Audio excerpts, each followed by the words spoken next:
This is my informative speech on serial killers, and these are five people. Okay.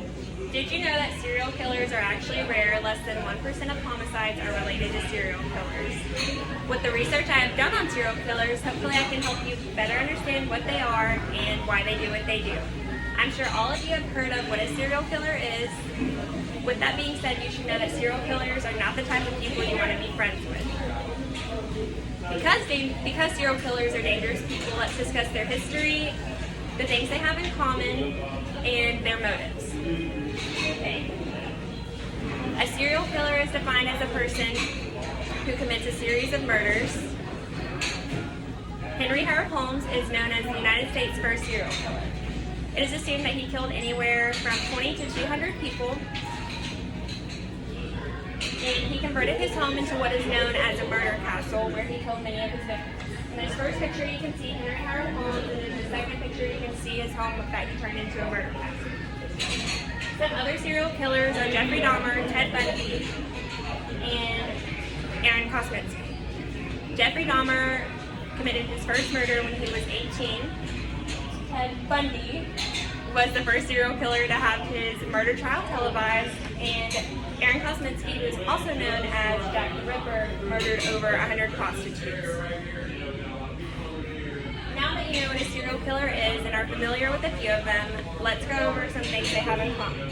Many serial killers are survivors of early childhood trauma, such as physical or sexual abuse, family dysfunction, emotionally distant or absent parents. As a result of this trauma, they tend to suppress their emotions.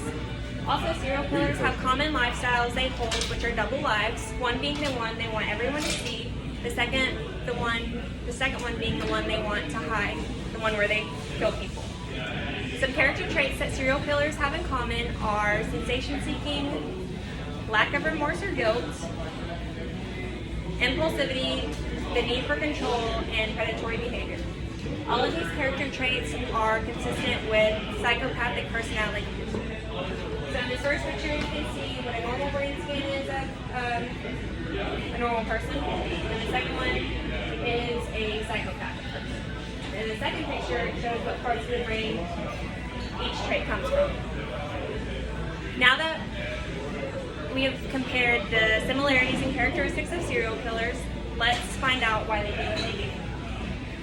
One of the big motives for serial killers is anger. Anger is the motive in which an offender displays rage to a specific group of the population or society as a whole. Another motive for serial killers is power or thrill. The power or the thrill is the motive in which an offender feels empowerment or excitement when killing their victims.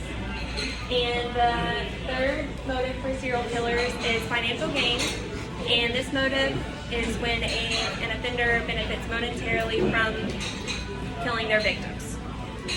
After hearing about serial killers' histories, the traits they all share, and the motives, we can all take away from this that they are dangerous people.